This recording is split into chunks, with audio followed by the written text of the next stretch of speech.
so I can't do it now. God, that's so funny. Okay. We are both doing great while we wait. Okay. He has arrived. I'm going to let him in now. Awesome. He's here. Okay. Tell him I was almost ready to sing Honky Tonk Women. He saved me from singing it.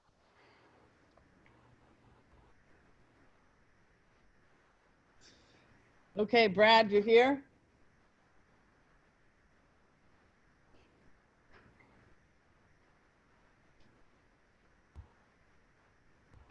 It's gotta be close. Unmuted.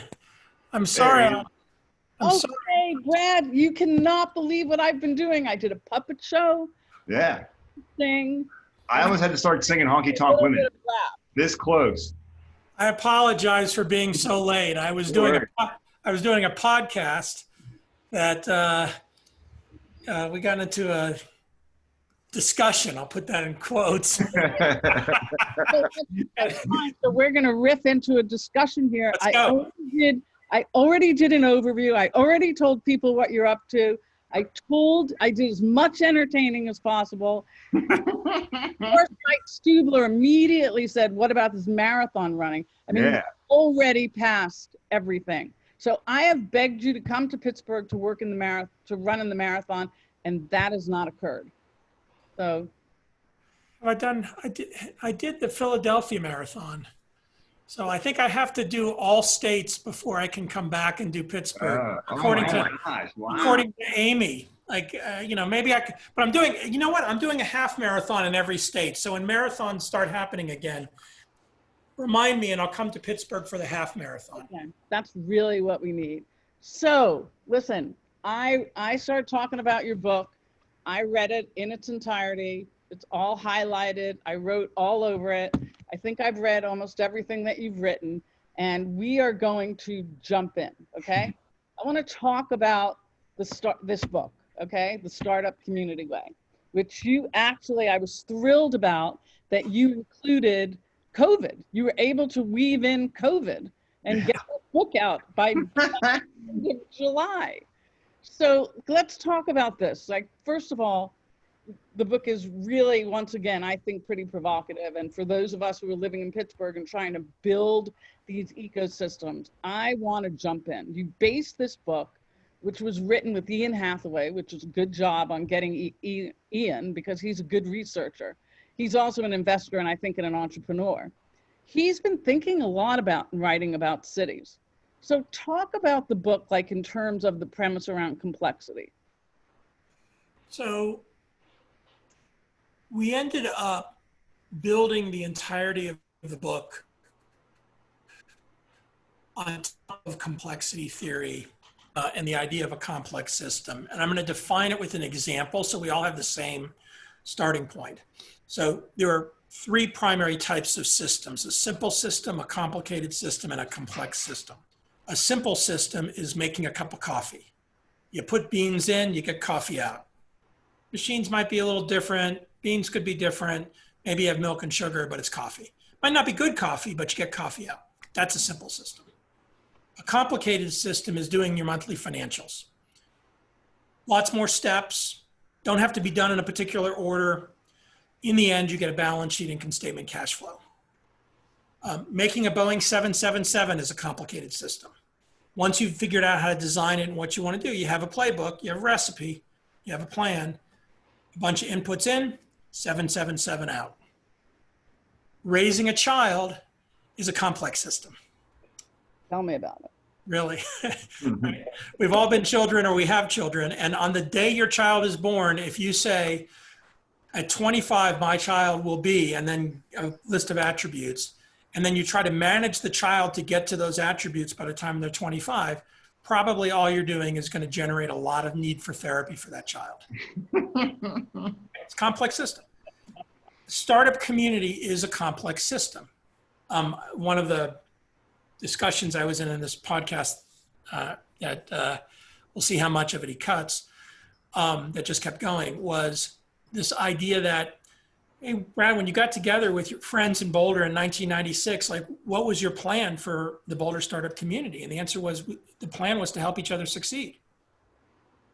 right? We didn't realize it was a complex system at the time, but the goal of a startup community is to help entrepreneurs succeed. That's it. And in the book, and hopefully, Audrey, you like what we did, we separate between a startup community and an entrepreneurial ecosystem. Right.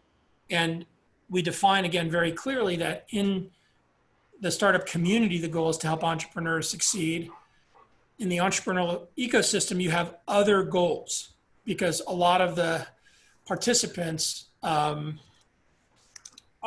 lot of the other participants in the entrepreneurial ecosystem have goals beyond just helping entrepreneurs succeed. It's one of their goals, but it's not their only goal. And that's good. That's healthy. That's the dynamic and the differentiation between the two. And so this notion of a complex system that's so important is that it's bottom up instead of top down and controlled. It's emergent instead of planned. The outputs become inputs into the next phase of the system. So it's constantly changing and evolving. All the principles of startup communities that I wrote in the first book apply, right? Leaders need to be entrepreneurs. You need to have a long-term view. You need to be inclusive of anyone who wants to engage. You have to have activities and events to practice entrepreneurship together. All those things apply. But using this notion of how complex systems grow and develop and introducing language around complex systems like contagion, which we are all now very familiar with because of COVID. Right. But you can have positive and negative contagion, positive and negative feedback loops, nonlinear behavior, behavior that looks geometric, delays. Again, we've learned from COVID, just because you're infected doesn't mean you have symptoms, but you can infect other people. And that delay, which could be 5 to 7 days, is really impactful on the spread of the disease. Phase shifts or phase transformations, lots of little things happen, and then suddenly you're in a new place. And you weren't counting on being in a new place, and you weren't planning for the new place. You were just doing these lots of things that were all impactful on each other. So this kind of language that comes from complexity theory, we've now applied to how startup communities grow and develop. Well, you said something that I think really resonates with me in regards to Pittsburgh, is that don't celebrate the incumbents. You talk about the incumbents, meaning the incumbent companies and organizations. Instead, focus on those entrepreneurs and get out of their way and support them based on some pinnacles. So describe that, because we are, you might not know Pittsburgh, but we used to be like number 3 in terms of, Fortune 100 companies. That, it was insane, and we're not. And you talk about the old economic theories of driving the smokestack approach towards attracting big companies, and you did a little bit of sarcasm around Amazon in terms of their quest for a little bit of sarcasm around Amazon. It was a brilliant marketing campaign on Amazon's part, and it was stupid of every city on the planet to fall into it. And I wrote a post in that time period, which is what Denver should do when they lose the Amazon bid. And basically I said, take all that money you're going to give to Amazon and just give it to all the startups. Nice. And, of course, no, but, it was sort of an important thing. So I thought more about incumbents with this book than I had before. And Ian and I ended up talking about it a lot. I've always kind of not paid much attention to incumbent behavior or incumbent dynamic in the context of entrepreneurship, because most of the companies that I funded over the years, they might have had an incumbent that they were displacing, but they often did it not head on, not directly at the incumbent. But what I started to really think about was the massive amount of incumbent behavior across our society. And it was really amplified by COVID for me. And I'll just give 2 quick examples. One was in January 2020, if I had made the prognostication that everybody that worked in an office would be working from home very effectively, you would have said bullshit. You said, give me some of your drugs. That's what you would have said. And of course, here we are. And the infrastructure didn't collapse. Yeah, we made Zoom an incredibly valuable company in a place where, what the fuck, Google and Microsoft, you both own this. Like, what happened? Cisco. Right. It couldn't have been a bigger fumble. Right. But okay, right? I mean, Zoom has a great product and they executed extraordinarily well in this moment. Anybody know Amazon Chime? Even Amazon has a video conferencing version system. Right. The next version of incumbency that collapsed was telemedicine. Telemedicine made 10 years of progress in 4 weeks because the incumbents, not just the incumbent health providers, the incumbent insurance companies, but also government, just got out of the way. Because the worst place in the world you wanted to be, unless you had COVID, was the hospital. And if you were a doctor, you couldn't see patients because you weren't allowed to go to your office to see patients. I mean, people still get sick. People still have, need to see a doctor. Mm-hmm. So I started to think more about the incumbent behavioral dynamics and how stultifying they are. That's a fun word of the day. Just demonstrating that for an MIT kid, I have a decent vocabulary. The dynamics of an incumbent is to protect its position. This is not new. I mean, Clay Christensen, the innovator's dilemma from the 1980s, and like all of Clay Christensen's work talked about, this notion of protecting, the incumbent protecting its position. And, obviously with technology, we've seen massive dislocation here. But we're seeing dislocation in this moment across all elements of our society. And it's not just economic, right? I mean, you go down the path of gender equity, the incumbents in the path of gender equity are men. And men behaving in a way to try to protect their position, whether it's enlightened self-interest or not, is irrelevant. It's still incumbent behavior. And by the way, it's not enlightened self-interest. It's the opposite of that, from my frame of reference. Because as Amy and I like to say, I think the world would be a better place if women were running the show. And certainly there's no reason for there to be inequity on that dimension. All right, let's go to racial inequity. Right. I've since the murder of George Floyd, I've gone down my own process of exploration, education, and engagement with Black and brown friends, entrepreneurs, investors, people who I didn't know well before, just trying to understand those dynamics, read a bunch, thought a bunch, talked a bunch. And, you realize that there's a structural inequity that's existed from the beginning of our country, which is to protect an incumbent dynamic, which I think in anti-racist language is labeled white supremacy and very distinguished from white supremacist. But that white supremacy is a thing, like it's a real incumbent thing. And all of a sudden start to recognize the insidiousness of incumbent behavior across so many different aspects of our existence. And as a result, when you sort of then shift back to a city, right, it's kind of no surprise that the rich and powerful people in the city try to maintain their rich and powerful position by being rich and powerful, and try to maintain their incumbency through that, which is not healthy to the growth and evolution of a city, of a society, of a species. And so this book talks about a lot of that. We try not to be too philosophical. I know we touch on it some. And we also, while we're anecdotal in this book, like I'm anecdotal in my first Startup Communities book, it's much more research driven because of Ian and because of Ian's contribution to it. So, in addition to just being anecdotal, it's also got support behind it.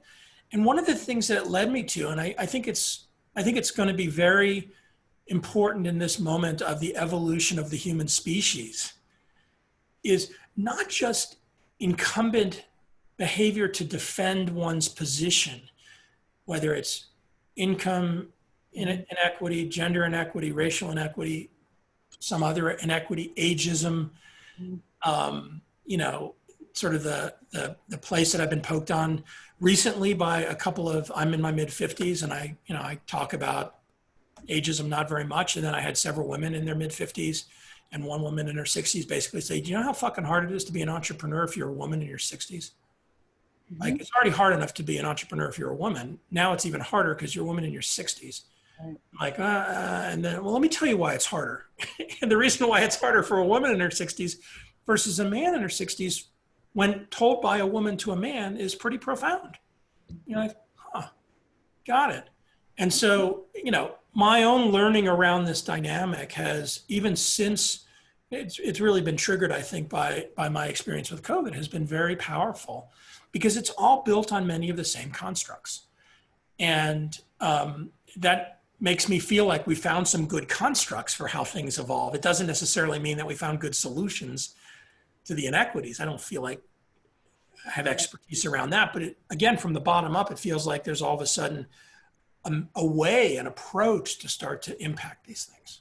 Well, you know, everything that you write is always about the bottom up, right? And you're saying it's got to be the bottom up if you want to bust the incumbents, if you want to bust the paradigm shifts. But you also say that it's around some density, a little bit of density. So what about places that don't have the kind of density that you're talking about? Well, density is really interesting. This was another part of the thing that kept this last one longer. I think the guy that did the podcast with me earlier said 45-minute podcast. He went for an hour and 15 minutes. And I think it's because he's going to throw away the 30 minutes where we argued with each other about something that was probably irrelevant to his podcast. And then I asked him to send me the whole thing so I could listen to it and learn from it, because I clearly wasn't hearing what he was asking me. The interesting dynamic around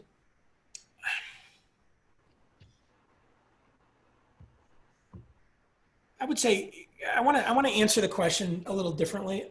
Okay. Audrey, actually ask me your question again, because I immediately went to a different answer than what the question is, but I think I want to answer the question, but then I want to answer a different question. It's okay. Ask the question again to frame it, since I got distracted. There's so many thoughts. We talk about density, right? And we talk about the bottom up.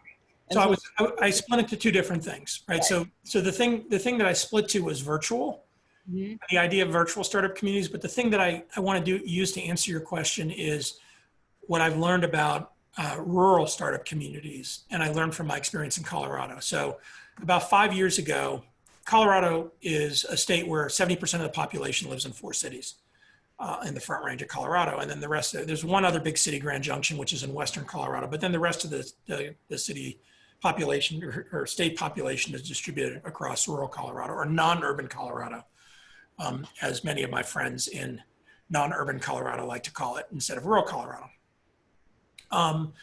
And many of these little towns are 5,000 to 10,000 person towns. And some of them are very well-known towns. My guess is everybody in this call has heard of Aspen, Colorado. Right. Aspen, Colorado has 5,000 permanent residents.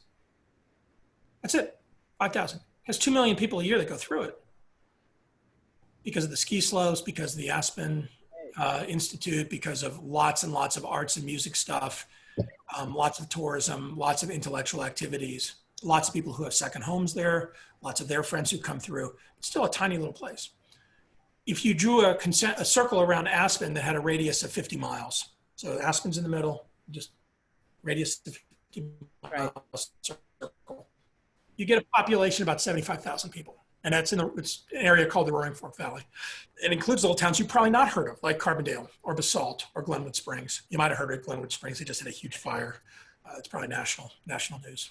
And if you've been to Colorado, it's a fire on I-70, which is the connecting route between the Front Range and Western Colorado. And so it's pretty dramatic looking, and it will be pretty dramatic looking for visitors to Colorado for the next 5 to 10 years. That 75,000 people is enough critical mass. And from beginning to end, if you go from Glenwood Springs to Aspen, that 50 miles, it's less than an hour. And I don't know the sort of Pennsylvania landscape well enough to sort of say where you can get from downtown Pittsburgh in an hour. But, in the Bay Area, you can get from Sunnyvale to San Francisco in an hour if you're off traffic. So it's actually not that far from beginning to end. And so starting to build startup communities that encompass multiple cities that are more regional in this rural construct started to work to get some of that critical mass and shift away from it being the Aspen startup community to the Roaring Fork startup community.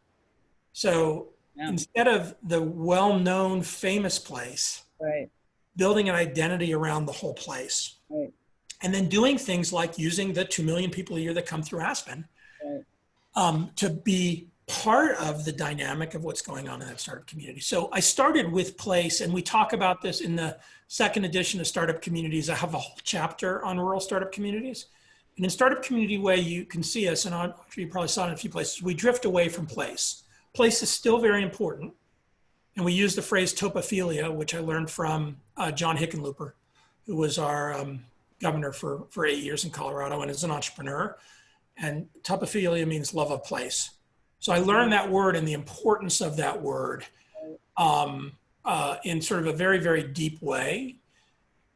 But Ian and I started to explore with, okay, well, place is important, but what can you do to connect places together? And oh, by the way, if you step back intellectually from it, we have tons of virtual communities everywhere. This is a virtual community, right? And so one of the things I think that's really important is to relax some of the place-based constraints, use them to take advantage of why people want to be in a place. But here's an example. My bet is in Pittsburgh, you're going to have some migration, especially in some of the suburbs in Pittsburgh, from people from other parts of the East Coast and other parts of especially the West Coast. You're going to have people from the Bay Area who have family or grew up in Pittsburgh who love Pittsburgh, because my sense is I have a cousin who grew up in Pittsburgh who lives here in Colorado. He fucking loves Pittsburgh still. Like he can't stop talking about Pittsburgh. But you should come. Yeah, Check it out. Come on, you got to get here. He's enjoying Colorado, but like he loves it, right? The Penguins, the Pittsburgh this, the Pittsburgh that, the Steelers. Like I grew up in Dallas, so the Steelers are just like, Franco Harris was my era. Like what? Lynn Swan. See, I got some Pittsburgh history. Not very much. Not very much. And Terry Bradshaw, right? He was the quarterback guy.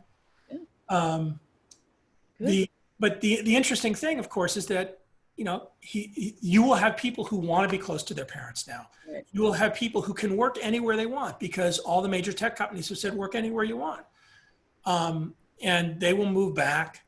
They want to be connected to Pittsburgh, but they also are connected back to where they came from. And those connections are very powerful in the growth and development of startup communities. There was a study a long time ago by Kauffman Foundation that showed that the most vibrant places for entrepreneurship were places where there was a lot of people moving to the place and a lot of people leaving the place. They're getting a replenishment. The vibrancy of the place and kind of the constant renewal. You also have these connections to all these other places. So those are my two comments on place that I wanted to sort of link together. Yeah, because it's not about, cheap housing. It's not about any of those things. That's not what motivates people. It's about being around smart people and feeling like there's energy. So you say that cities and regions need to get out of the way. They need to get out of the way and make it so that there's no barriers to start something. What does that look like? Can you give us what you call practice-based? It's actually in some ways easier to give you what it doesn't look like. But I'll try to give the better, the positive. I think that when cities have lots of resources, and even in this moment of the COVID crisis where lots of city government, local government, state governments under enormous financial pressure, and it'll be interesting to see how the financial pressure plays out. I say interesting in air quotes over the next couple of years. And some of that has to do with how the federal government allocates dollars. Some of it has to do with taxes. Some of it has to do with COVID crisis. Some of it has to do with dynamics of local economies. Notwithstanding, if you think that the goal of local government is to serve its citizens, which I think is an easy starting point. I think you can be cynical and talk about what the goal of local government is, but sort of the easy starting point is goal of local government is to serve its citizens. If you approach things, as we talked about earlier, from the bottom up, it's almost antithetical, almost the opposite of how government naturally behaves. The way government naturally behaves is it says, okay, let's come up with a plan and let's implement the plan top down.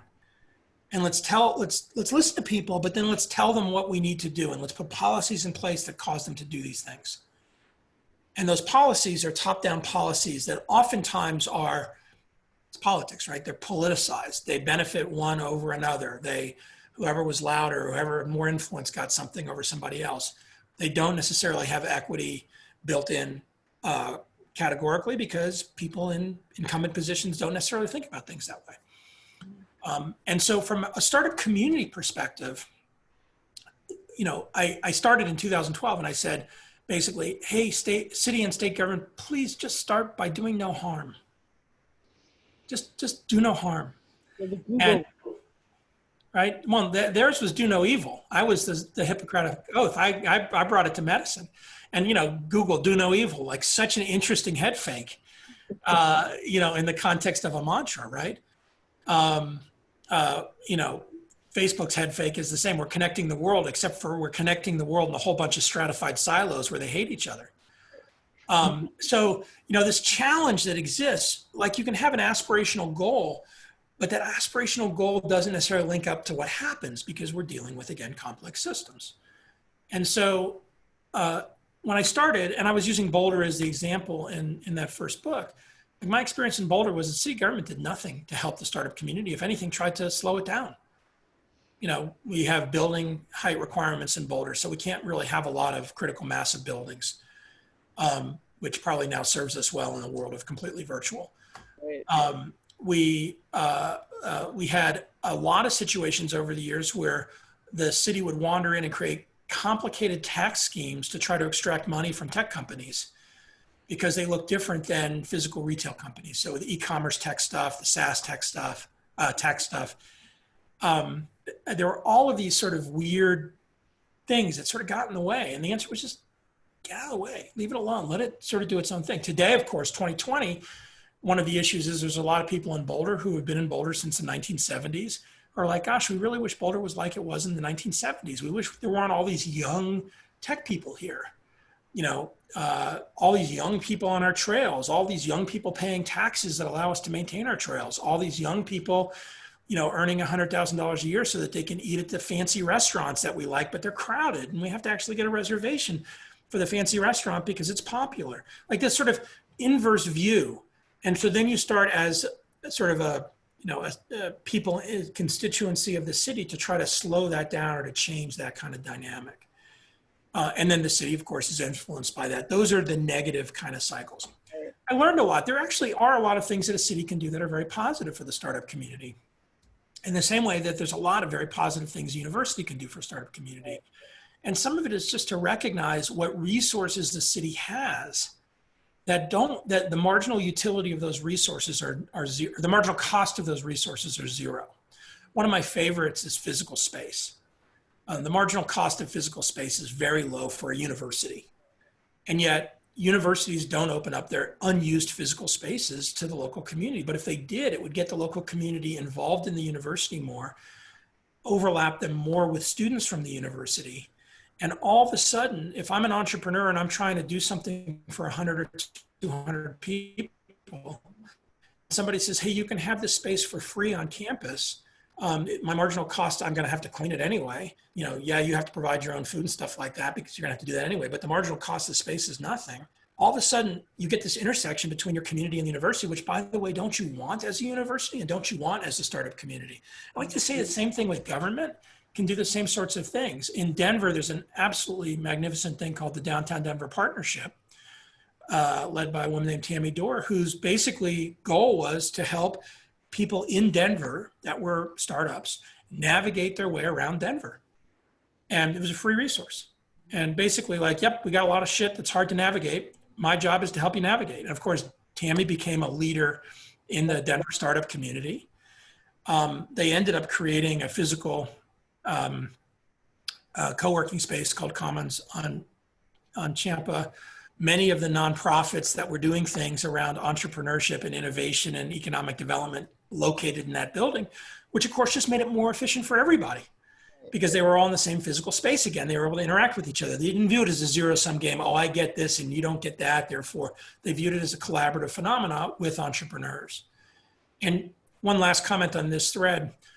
I did a bad job in the first book, a couple of things I screwed up. One of them that we fixed and that we talk about clearly in the startup community way is the leader-feeder dichotomy. And we added a third category called instigator. And the mistake that I made was I said, the leaders have to be entrepreneurs, everybody else is a feeder. What I say now is the leaders are entrepreneurs. People who are not entrepreneurs who play a leadership role in the startup community are instigators, and the organizations are feeders. And this is really important because it gave a voice to all of the people in the startup community who work for those feeder organizations, or who work for a startup but are not an entrepreneur, but who play leadership roles in the startup community. So I kept a leader language linked to entrepreneurs because you have to have a critical mass of entrepreneurs as leaders. If all you had as leaders were instigators and you had no entrepreneurs, it wouldn't work. But the idea that the leaders are now entrepreneurs and instigators, and the organizations are the feeders is very powerful because it adjusts the behavior. The goal of the feeders is to help the the goal of the feeders is to help the startup community succeed. If you're a feeder, if you're a government, if you're a university, a big company, a nonprofit, every time you do something, if you ask yourself the question, is this thing going to help entrepreneurs succeed? Yes or no? If yes, do it. If no, question why you're doing it, modify why you're doing it. Again, I said this at the beginning, I think I'll say it again, the entrepreneurial ecosystem, the feeders, those organizations have other goals. And so it might be that their goal is something to do with the entrepreneurial ecosystem, or their goal is something else to do with what they're doing. And so being clear about when they're doing something to help the startup community versus when they're doing something to help the entrepreneurial ecosystem or some other constituency becomes much more important to define. Yeah, I mean, I think you're just shifting the conversation around who is the real customer here and who's not perpetuating, the mindset of an organization just for the sake of it. And we see that. We see that with a lot of different things. Well, do you have an active fund now? Do you have an active fund that you're investing in? Yeah, so Foundry Group, which is the venture firm I'm part of, is investing a fund we raised in 2018. It's a $750 million fund. We're probably halfway-ish invested. I think we'll raise another fund in 2022. That's my primary investing activity.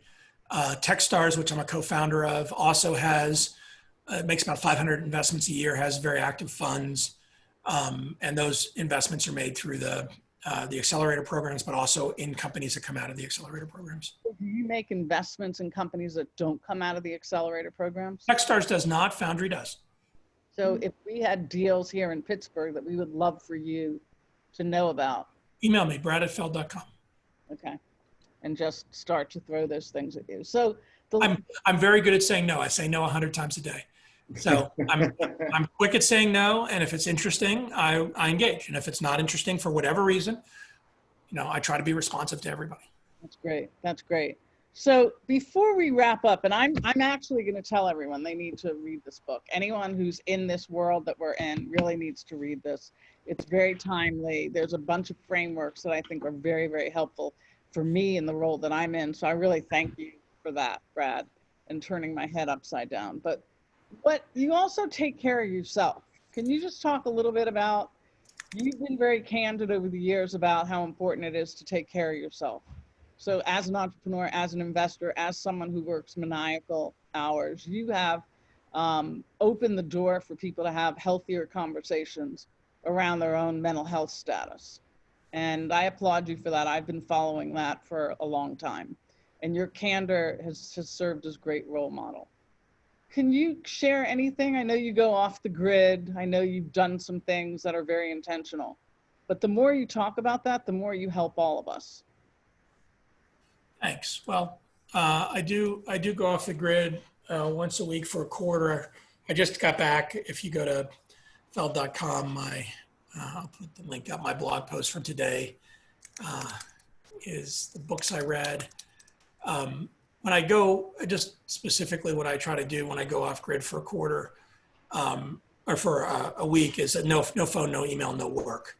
So I've been doing this since for 20 years. It took me about 4 years to be able to do it without freaking out.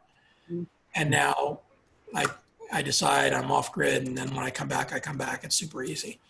Probably why I had an argument with the guy that I was doing the podcast with was because too many podcasts in the morning that first day back. So I've been married for, Amy and I've been together for 30 years. We've been married for 27 years. About 10 years in, we almost split up. She asked me for a divorce. And I had married my high school girlfriend. I got divorced from her without kids. And Amy and I didn't have any kids. And I'm like, no, you're the person for me. And she's like, you're the person for me, but I just don't want to do this anymore. And her zinger was, you're not even a good roommate. Because I was constantly working. I was always away. I would come home on the weekends and that was it. And then when I was home on the weekends, I was exhausted. And so it turned out that the big glitch in our relationship was my words didn't match my actions.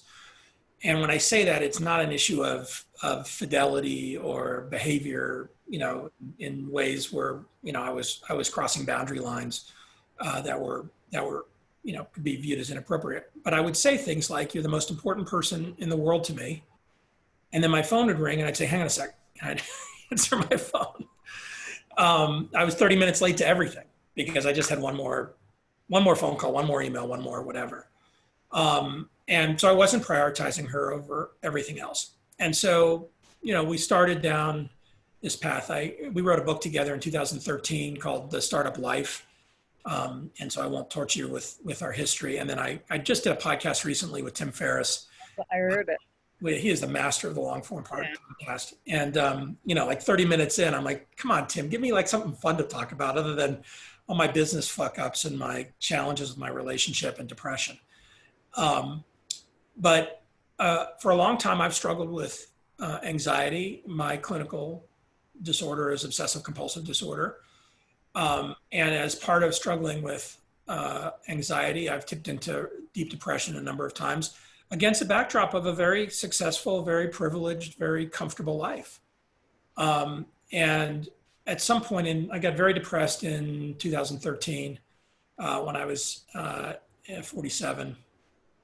And I blogged about it very openly. I was blogging regularly at the time. So I just wrote about it a lot. And I realized that there was enormous stigma associated with mental health. I knew that, but I felt it visibly. But in that moment of time, I just didn't give a shit. And several entrepreneurs had committed suicide the previous year. So it was sort of in the discussion a little bit. And what I found was many, many, many people in the world of tech and entrepreneurship struggled with anxiety and depression. It was often referred to as stress. But the stigma was so high, they didn't talk to anybody. And, I had a number of name brand entrepreneurs, people who you recognize. I was the first conversation they'd ever had about their struggles with depression. And so I decided that one of my goals was to eliminate the stigma associated with mental health issues. And so that's part of why I've been open about it. For me, what I've learned is that if I can work intensely for a period of time, and I enjoy working intensely for a period of time, but if I don't give myself space and time away from it, it catches up with me and I get exhausted, and that then generates anxiety, that generates depression. I've also become, I'm not a religious person. I grew up Jewish, but I'm a secular Jew. Identify as a Jew, but I don't have any religious elements in my life. But I became very interested in Buddhism, not as a religion, not as a spiritual practice, but as a philosophy a number of years ago. And many of the characteristics of that also were very applicable, is that we end up in this world where we have attachment, endless attachment to outcomes and to things we're doing. And for me, that attachment, and then when the thing happened, I wanted more. When the thing didn't happen, I felt bad. Or when the bad thing happened that I was now attached to, I didn't want anymore. Like that whole cycle was another part of my own not taking care of myself. I would see my behavior like that when I would be tired.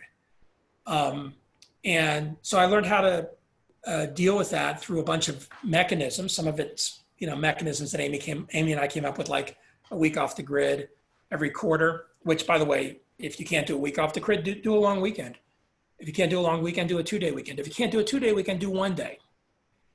I now take Saturday off. I do what I call digital Sabbath every Saturday. No phone, no email, generally no computer, although sometimes I I do something online if I feel like doing something online. Although I find that when I do, I regret that I do. I'm like, why did I do that? I shouldn't have done anything online that day.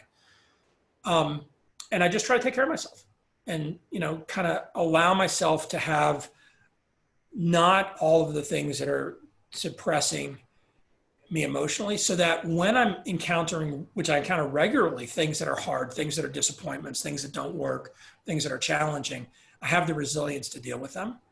And I, again, say that from a position of recognizing that I've got tons of resources. Amy and I talk about this dissonance all of the time in the context of COVID. Like, there is an element of, you know, oh, woe is you, Brad, whenever I would complain about something, or I would articulate, you know, that I was feeling stressed about something or worn out about something. And there becomes this syndrome where one can feel guilty about the pressures that one is feeling. We all, I mean, this is what I have learned. We all as humans have different kinds of pressures, and we all respond to them in different ways. And how you respond to them and how you help others with their pressures and how you engage with each other's, for me at least, can have a lot of positive impact on my pressure. So when I'm feeling more pressure, engaging with others to try to help others and support others to actually relieve some of that pressure for me, versus, you know, what might have been my behavior before, which was when I'm struggling with something to just dive deeper into the thing I'm struggling with. Like, okay, I'm going to fix that. Well, that makes it worse for me. This is sort of learning that about yourself becomes important. And I'm really lucky to have Amy, because she helped me. As she learned about herself, she helped me learn about myself. And she, as part of our relationship, made that a high value for us to continue to work on that, or else the relationship wasn't worth having, at least from her frame of reference, and then subsequently from mine. So there's a little rant on that at the end of the call. So we are going to wrap this up. I know we started a little late because Brad's been on mad rush since he's hit the. No, I have no excuse for starting late. I just couldn't cut off the thing that had been not good, so I apologize. So, okay, so a couple of things. One is you're going to connect us with your cousin who lives in near you and who has a love for Pittsburgh, because we want to hear from him. His name is Jason. If somebody sends me an email and say, hey, we're from Pittsburgh, I want to talk to Jason, I'll forward it to him. We'll do that. We want to talk to Jason. And then we also want everyone to know that Brad said that if you have some ideas and you're looking for investment, you know, reach out to him. He gave you his info, so please do that. He'll tell you no, just like he said it. He won't feel bad even for a flick of a moment. The other thing is that we want you to stay safe and well. Thank you for your leadership and for all that you're doing. I've been a fan of yours for a long time. I've been bugging you for a long time to come to Pittsburgh, but now there's no excuse. We can Zoom with you whenever we want, and we appreciate that. And when they have half marathons again, I will come run a half marathon in Pittsburgh. Okay. All right. We'll take that. This is so great. Take care of yourself. I hope you're taking a break after this. We're going to keep tabs on you. And Amy's lucky to have stuck with it with you, and vice versa, I'm sure. But really appreciate your perspective. I highly recommend this book. I highly recommend it, and I don't say that too often. It helps me as a professional and to understand what role that I should take in terms of being an instigator or not. And Brad, you're the best. I can't thank you enough. And maybe you take a break right now, at least for a half hour. I have lunch with Amy in 30 minutes. So I get my break 30 minutes from now, and we're going to go. That's one of our COVID things, is Monday to Friday we have lunch together. So looking forward to that. So great. That's so great. All right. Thanks, everyone. Look up the startup community and follow Brad on Feld's thoughts. You will be appreciative. Thanks for your candor, buddy. See y'all. Bye. Thanks.